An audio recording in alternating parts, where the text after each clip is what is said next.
The only people who think everything has a price are the ones who have never met someone who values their soul more than their comfort. I didn't know his name when I first embarrassed him.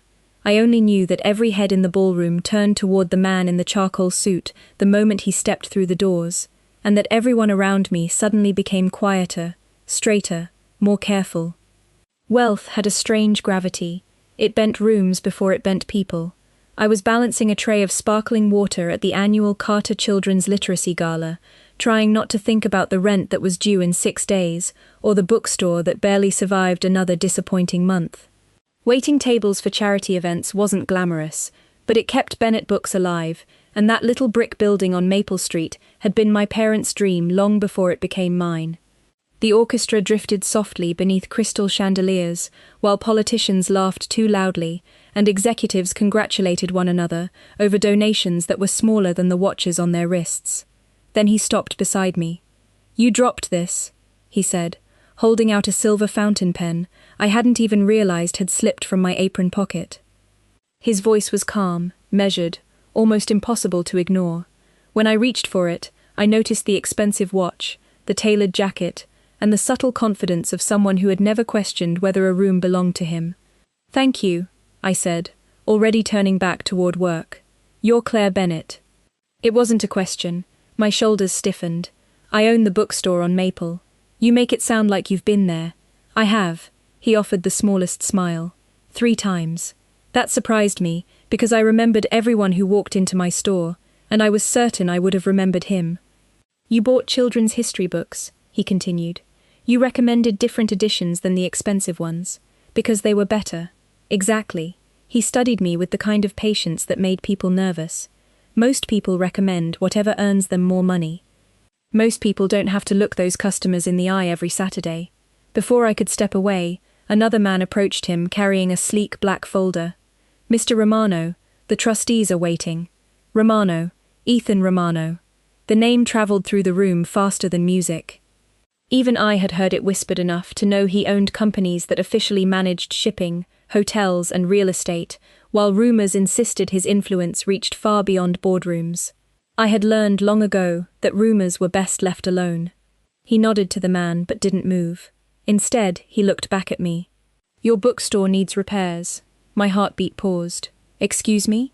"The roof leaks over the history section. The front windows need replacing. Your inventory system is 20 years old." Every word landed with unsettling accuracy. "I know a foundation that could solve every problem before next week." There it was. The offer. Clean, polished, effortless. The kind that sounded generous until you remembered generosity usually expected gratitude in return. "That's kind," I answered carefully, "but we're managing." "Managing isn't the same as thriving." He reached inside his jacket and handed me a sealed envelope. No conditions. I didn't open it. I didn't need to. Thick envelopes almost never contained handwritten notes. I placed it back into his hand. Around us, conversations quietly faded as curious eyes drifted toward the exchange. "Mr. Romano," I said, meeting his steady gaze for the first time, "you can't buy me."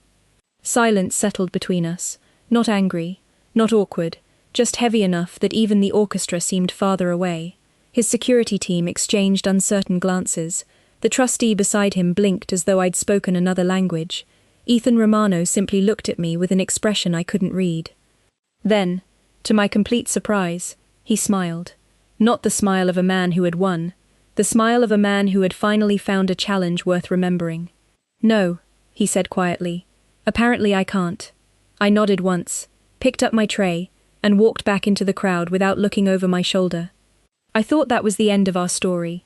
I had no way of knowing that before the night was over, Ethan Romano would make a promise to himself that no amount of money could fulfill, and it would take him an entire year to discover that the one thing I refused to sell was also the one thing he had never truly earned. I expected to forget Ethan Romano by the following Monday. Men like him lived in a world of private jets, silent chauffeurs, and meetings that decided the future of companies with a single signature.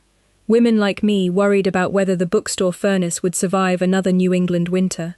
Our lives had brushed against each other for less than 5 minutes. That should have been the end of it. Instead, his name seemed to find me everywhere, without ever appearing directly. 2 mornings after the gala, a local contractor knocked on my bookstore door, carrying a clipboard. He smiled politely and said he had been told to inspect the damaged roof, free of charge. I thanked him, but I declined.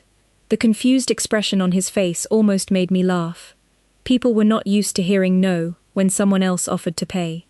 3 days later, a delivery truck arrived with 6 brand new bookshelves wrapped in protective blankets. The shipping label listed no sender. I signed nothing. The driver apologized as he loaded every shelf back onto the truck. By Friday afternoon, an accountant from a respected charitable foundation stopped by with paperwork describing a grant designed for independent bookstores. Everything looked legitimate until I reached the final page. There was no obligation, no repayment, no publicity requirement, only one blank line waiting for my signature. I folded the application, handed it back with both hands, and wished the woman a pleasant afternoon. She looked almost disappointed for me.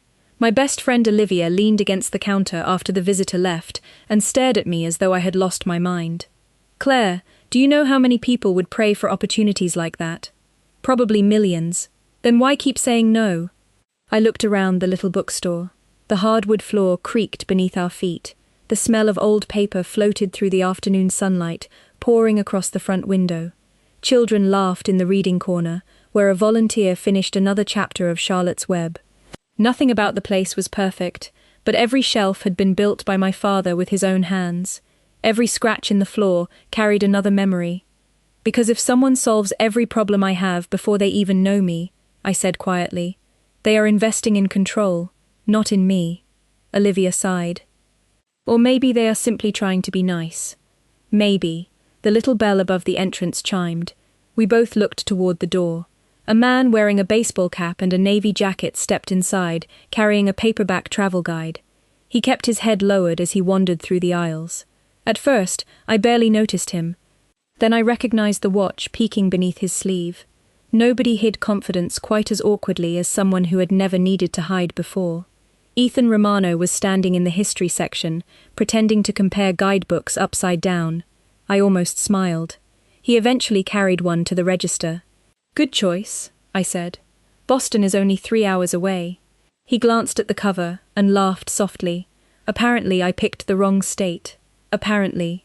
He paid in cash, accepted exactly $3.18 in change, and thanked me without mentioning the gala, the envelope, or the rejected offers. Before leaving, he paused beside the children's reading corner, where a little boy struggled to reach a book from the highest shelf. Ethan quietly picked it up, handed it to him, and nodded once when the child whispered thank you.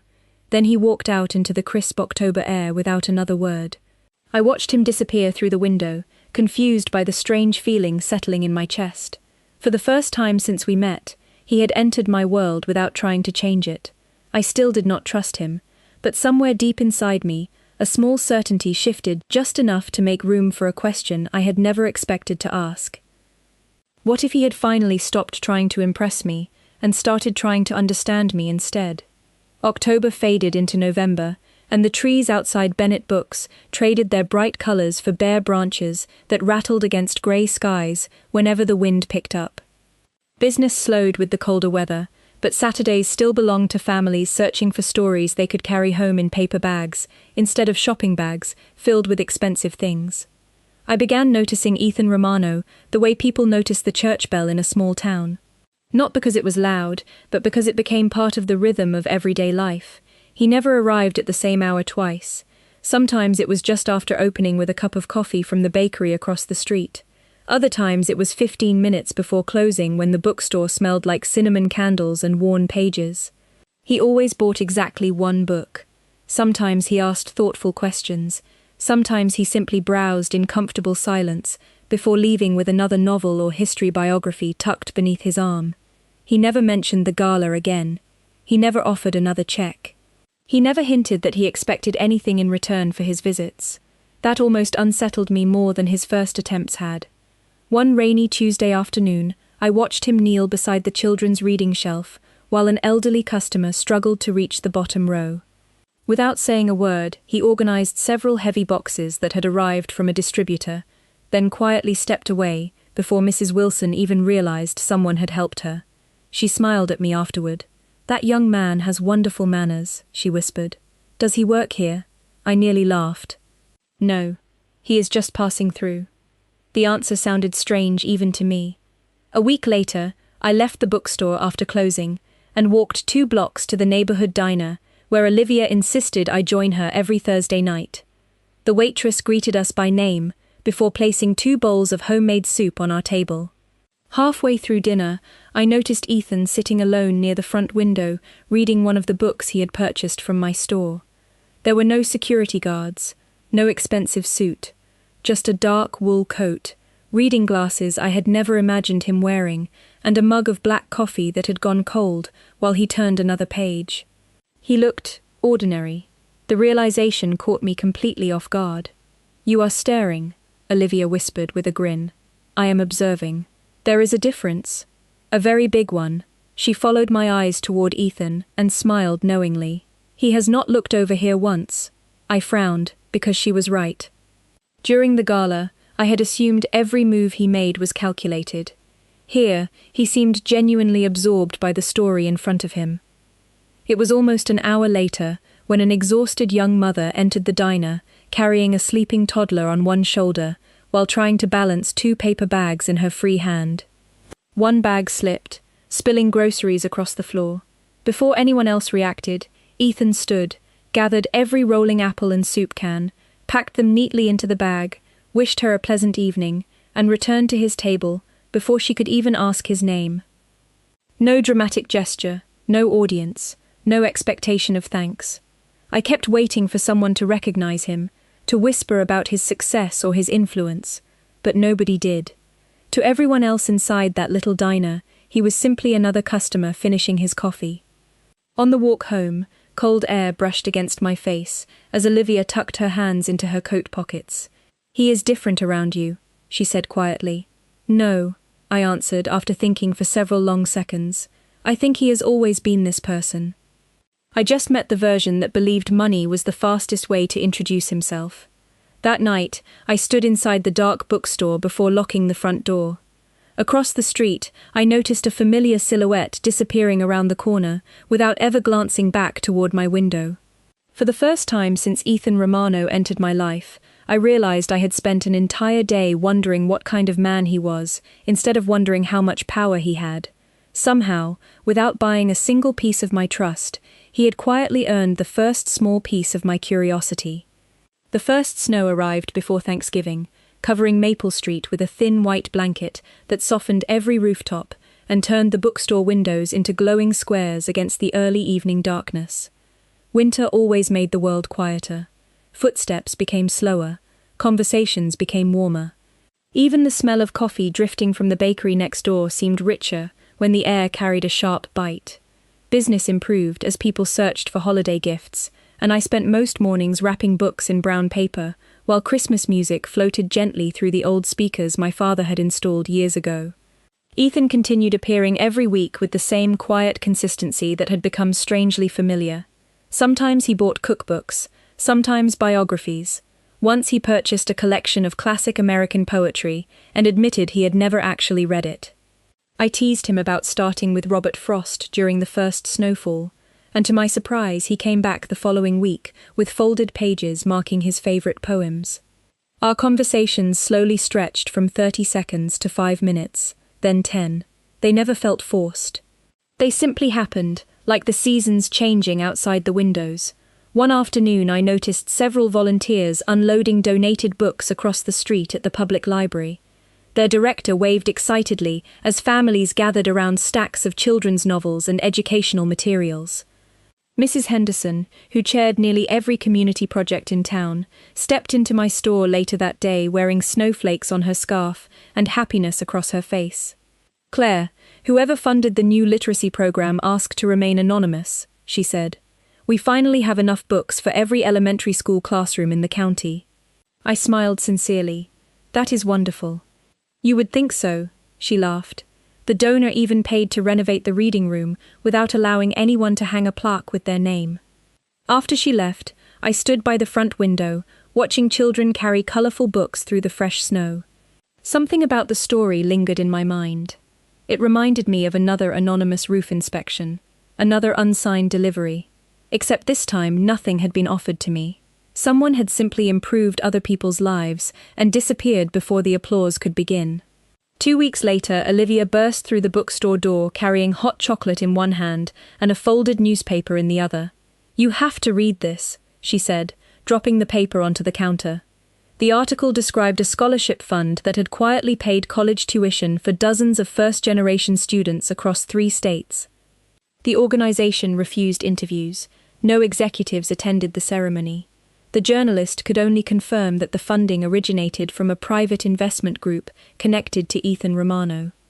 "He never mentioned any of this," Olivia said. I slowly folded the newspaper closed. Maybe that is the point. That Saturday afternoon, Ethan walked into the bookstore wearing a dark peacoat dusted with snow. He carried his usual calm expression and selected a novel from the fiction shelf before bringing it to the register. I studied him for a moment before speaking. "You have been busy." He looked up. "Have I?" "Libraries, scholarships, community programs." He gently smiled, but focused on placing exact bills onto the counter. "Those projects are important." "Why keep your name off them?" For the first time since I had known him, he hesitated before answering. "Because people read the name instead of the reason." His words settled quietly between us. I realized then that he was no longer trying to convince me he was generous. He was trying to become the kind of man who did not need anyone to notice. After he left, I found myself replaying that single sentence over and over while locking the front door. Money could certainly build libraries. It could restore buildings. It could create opportunities. But humility could never be purchased. It had to be learned.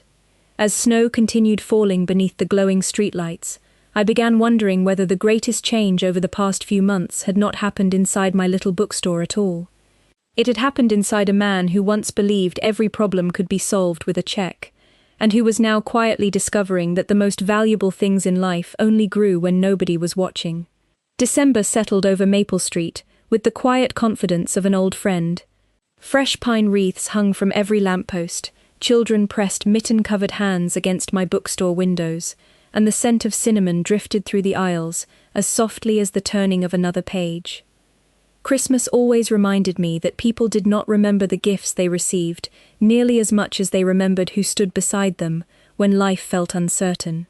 I did not realize that lesson was unfolding right in front of me until the town's annual holiday festival. Every year, volunteers transformed the square into a place that looked like it belonged inside a storybook. Local choirs sang beneath glowing lights, families gathered around fire pits, and children lined up to hand letters to a volunteer dressed as Santa Claus. Bennett Books sponsored the reading tent, where I spent most of the afternoon sharing holiday classics with excited children whose imaginations were much bigger than the little folding chairs beneath them. When the final story ended, I noticed Ethan standing several yards away with a paper cup of hot chocolate in his hands. He was listening instead of watching, smiling whenever the children laughed at the funny voices I used for different characters. He did not interrupt. He did not approach. He simply applauded quietly with everyone else before wandering toward another part of the festival. Curious, I followed at a distance while pretending to browse the craft booths. An elderly veteran struggled to carry several heavy boxes filled with donated winter coats toward the community center. Before anyone called for help, Ethan stepped forward, lifted every box with effortless care, and walked beside the older man through the snow while listening far more than he spoke. 20 minutes later, he was helping volunteers assemble bicycles that would be given to children whose families could not afford Christmas presents. He laughed when one little girl proudly announced that she had tightened one of the bolts herself, telling her she had probably done a better job than he had. There were no photographers, no television crews. Nobody announced his arrival over a microphone. The people around him thanked a polite stranger without knowing they were speaking to someone whose name appeared on skyscrapers and business magazines. Later that afternoon, I found him sitting alone on a wooden bench overlooking the frozen pond, where dozens of children skated beneath strings of white lights. I walked over, carrying 2 cups of coffee from the church fundraiser, and held one toward him. He looked genuinely surprised, before accepting it with both hands. "Thank you," he said. "You earned it," I replied. We sat together without speaking for several minutes, as snowflakes drifted slowly onto the pond. Finally, I asked the question that had quietly followed me for weeks. Why do you keep showing up here? Ethan watched a father teaching his young son how to balance on skates before answering. Because this town reminds me that life is supposed to be lived at eye level. I turned toward him. Eye level. He nodded. Boardrooms teach people to look across tables. Success teaches people to look down from balconies. Places like this remind me to simply look people in the eye. His voice carried no rehearsed wisdom. It sounded like someone thinking out loud for the first time. You changed, I whispered before I realized the words had escaped. A gentle smile crossed his face. Maybe. Or maybe I finally stopped trying to become impressive and started trying to become useful. The church bell echoed across the square as evening settled over the festival. Families slowly made their way home, while volunteers folded chairs and extinguished lanterns one by one. Ethan stood, wished me a Merry Christmas, and disappeared into the crowd before I could say anything else. I remained on that bench long after he was gone, holding a paper cup that had already grown cold. Months earlier, I had believed he wanted me to admire his wealth. Now I understood something entirely different. He no longer cared whether I admired him at all. He cared whether the person he became each day was someone worthy of the trust he hoped to earn, and for the first time since our paths crossed, I realized I was no longer measuring him by the size of his fortune. I was measuring him by the quiet kindness he left behind wherever he went. January arrived with icy mornings that painted delicate patterns across the bookstore windows before the first customer even opened the door.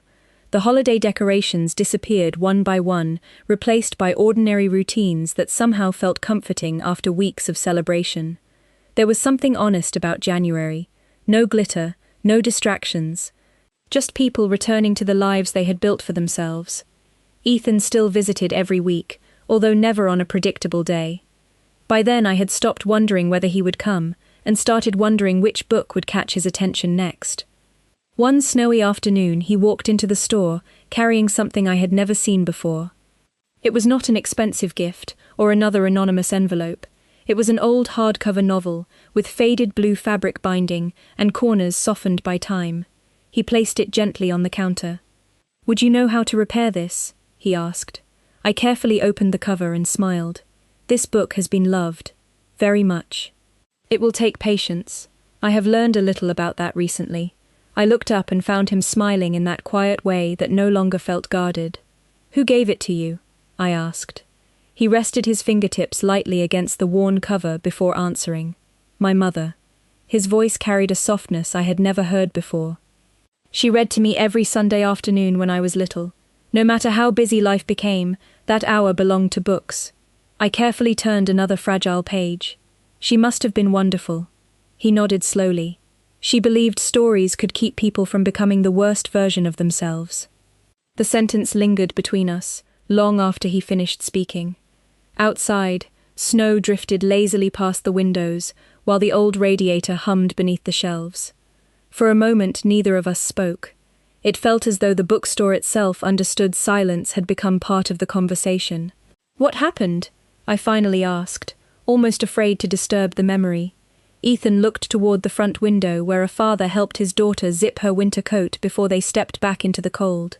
"She became sick when I was 16, he said quietly. "Everything changed after that. My father buried himself in work. I convinced myself that success was the only thing strong enough to protect the people I loved." He gave a small, thoughtful laugh without any joy behind it. Years passed before I realized success protects buildings much better than it protects hearts. I listened without interrupting. There was no dramatic confession, no attempt to earn sympathy, only the calm honesty of someone finally willing to admit that achievement and happiness were never the same thing. "Is that why you always tried to solve problems with money?" I asked gently. He looked directly at me. "Because money was the only language everyone around me seemed to respect. Somewhere along the way, I forgot there were better ones." I carefully closed the book and ran my hand across its worn cover. "Kindness is a language," I said. "So is showing up." He smiled again, this time with unmistakable gratitude. "I am still learning both." We spent the next hour repairing loose pages together behind the front counter, while soft jazz played through the speakers. He followed every instruction exactly, patiently applying glue, smoothing delicate paper, and waiting for each section to dry before moving to the next. Watching him work, I realized how different this man was from the one who had once handed me an envelope, expecting generosity to travel faster than trust. This Ethan valued slow things, careful things, earned things. As evening settled over Maple Street, I handed the restored novel back to him. He held it with surprising reverence before slipping it into his coat. "Thank you," he said quietly. I smiled as I locked eyes with him across the counter. "You know," I replied, "some things become stronger after they are repaired instead of replaced." He paused at the doorway, as though those words had reached somewhere deeper than I intended. Then he nodded once, stepped into the falling snow, and disappeared beneath the warm glow of the streetlights, leaving me with the unmistakable feeling that neither the book nor the man who carried it would ever be quite the same again. By the middle of February, winter had begun to loosen its grip on Maple Street. Snowbanks shrank into uneven patches along the sidewalks, and the afternoon sun lingered just long enough to fool everyone into believing spring was closer than it really was.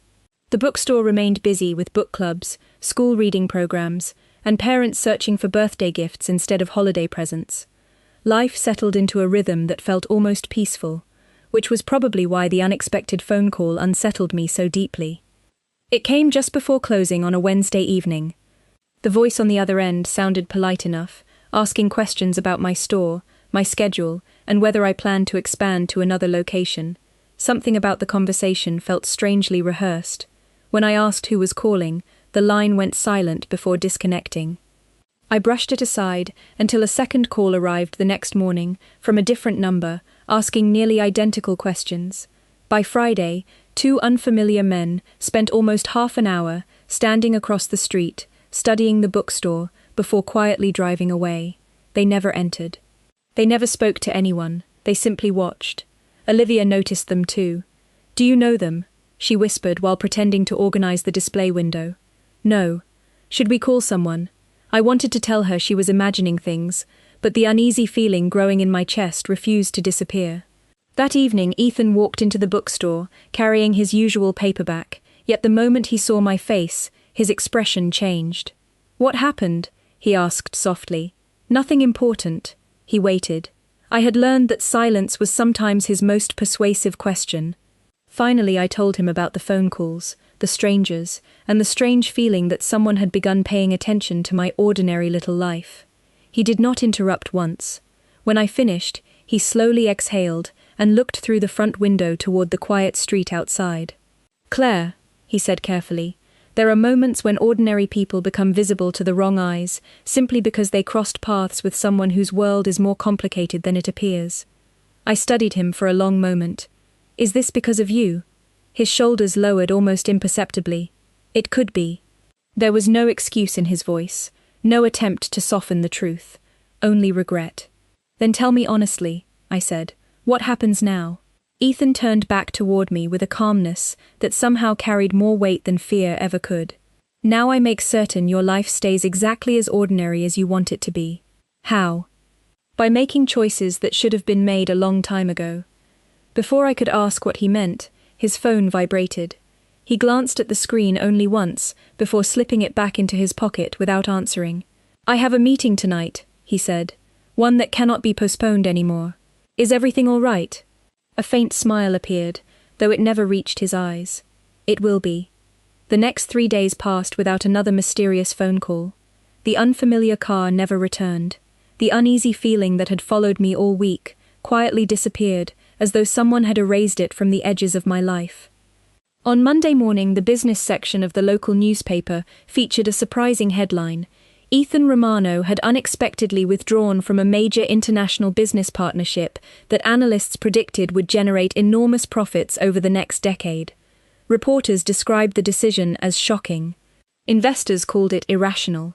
Financial experts spent hours debating why someone would voluntarily walk away from such influence. I stared at the article while my coffee slowly cooled beside me. There was only one sentence from Ethan included in the interview. "Some opportunities cost more than they are worth." That afternoon he visited the bookstore as though nothing unusual had happened. He picked up a novel, smiled at the children gathered for story hour, and asked whether the repaired book was still holding together. I looked at him across the counter, and finally understood what he had done. He had not protected me with threats, or power, or grand displays that demanded gratitude. He had protected my quiet little world by letting go of a piece of his own. And for the first time since the night we met beneath crystal chandeliers, I realized that the greatest sacrifice is often the one nobody else ever notices. March arrived wrapped in warm sunlight, and the first hints of green pushing through the flower beds outside Bennett Books. The heavy winter coats disappeared from the sidewalks, replaced by lighter jackets and children racing bicycles down Maple Street after school.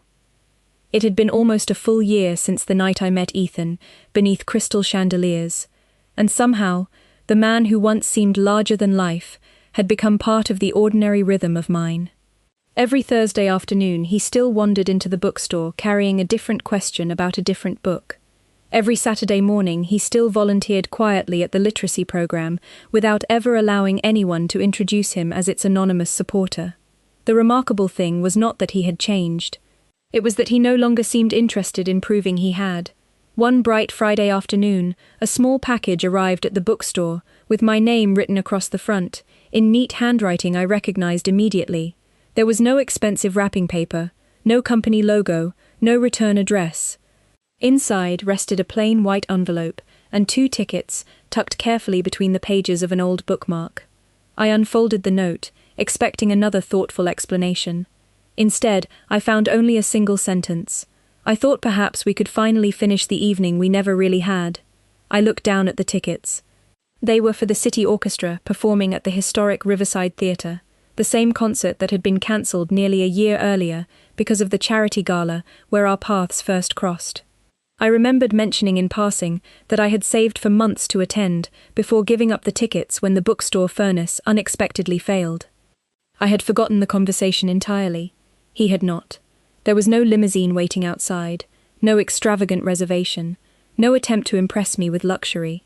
Just 2 seats in the middle of the theatre, where every music lover would have wanted to sit. That evening I found Ethan standing beneath the old theatre marquee, wearing a navy suit that looked elegant only because he seemed completely comfortable inside it. When he saw me approaching, he smiled with the same quiet warmth I had come to recognize over the past year. "You remembered," I said. "You told me it was your favorite orchestra." Almost a year ago, some conversations deserve to be remembered. We took our seats while the lights dimmed and the conductor raised his baton. As the first notes filled the theatre, neither of us spoke. We simply listened. Music has a strange way of revealing truths that conversations sometimes cannot reach. It asks nothing except that people stay still long enough to feel something honest. During intermission, we stepped onto the balcony, overlooking the river, where early spring breezes carried the scent of fresh rain. The city lights shimmered across the water in long golden reflections. I turned toward Ethan and asked the question that had quietly waited inside me for months. "Why did you never stop?" He rested his hands lightly against the balcony railing before answering. "Because somewhere along the way, I realized I was no longer hoping you would choose me." I looked at him with quiet confusion. He continued softly, "I was hoping that if you never did, I would still become someone my mother would have been proud to recognize." My heart tightened in the gentlest way possible. There was no performance in those words, no carefully constructed speech. Only truth spoken without expecting anything in return. I reached into my purse and pulled out the little bookstore receipt he had accidentally left behind months earlier after buying that first upside-down travel guide. I had kept it without really understanding why. Smiling, I handed it back to him. "I think," I whispered, "this belongs to the man who finally learned that some stories cannot be purchased. They have to be lived one page at a time." Ethan looked at the faded receipt, then at me, and for the first time since we met, neither of us needed another word to understand how far we had both traveled. April arrived, carrying the kind of sunshine that made people leave their windows open again. Fresh flowers appeared beneath the bookstore sign, children returned to reading on the front steps after school, and Maple Street slowly awakened from the long winter that had quietly changed both of our lives. Exactly 1 year had passed since I looked a powerful stranger in the eye beneath crystal chandeliers and refused the easiest offer anyone had ever placed in front of me. Looking back, I realized neither of us had truly understood what happened that night. I believed I was protecting my independence. Ethan believed he was offering kindness in the only language he had ever trusted. We had both been wrong, and somehow that was the reason everything became right. On the anniversary of the gala, Bennett Books celebrated its 25th year serving the community. Families filled every corner of the little shop, while volunteers organized a neighborhood reading festival that spilled onto the sidewalk beneath bright blue skies. The mayor stopped by, teachers arrived with entire classrooms, parents shared stories about children who had discovered a love of reading inside these old wooden shelves. Near the entrance, Mrs. Wilson hugged me with tears in her eyes after telling me her grandson had become the first person in their family to earn a college scholarship through the literacy program. Everywhere I looked, I saw lives connected not by wealth, but by simple acts of consistency repeated day after day. Late that afternoon, Ethan quietly walked through the front door, carrying the repaired blue novel his mother had once read to him. The binding still held perfectly. The pages had become even softer with use. He placed it gently on the counter, before looking around the crowded bookstore with unmistakable pride. "You built something beautiful," he said. I slowly shook my head. "No, a lot of people built this. I was just lucky enough to keep the lights on." He smiled because he understood that answer better than anyone else. We stepped outside after the festival ended, while volunteers folded tables beneath the warm evening sky. The street glowed with golden light, and somewhere nearby a young musician played an old acoustic guitar that blended naturally with the laughter still drifting through the town square.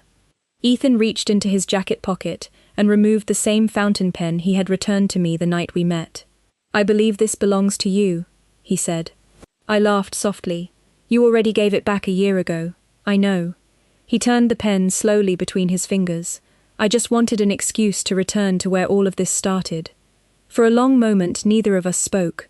We simply watched families walking home, carrying books beneath their arms instead of shopping bags. Finally, I looked toward him and smiled. "A year ago, I told you that you could not buy me." He nodded once. "You were right." There was no disappointment in his voice, only peace.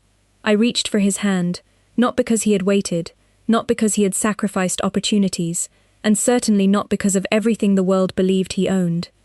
I reached for it because somewhere between repaired books, anonymous kindness, ordinary Thursdays, quiet conversations, and countless small choices, he had become someone whose character spoke louder than his reputation ever could. He gently closed his fingers around mine, and for the first time the gesture felt wonderfully ordinary. No audience applauded, no cameras captured the moment. Maple Street simply continued living its peaceful little life, while two people stood beneath the fading sunlight, grateful that neither of them had taken the easy path. Sometimes the greatest love stories do not begin when someone changes another person's heart. They begin when two people become brave enough to change themselves. I once believed dignity meant refusing everything that came too easily. Ethan taught me that real love does not ask to be purchased, borrowed, or owed. It asks to be earned quietly, patiently, one honest choice at a time, until one ordinary day you realize the richest person in your life is simply the one who never stopped becoming better, even when nobody was watching.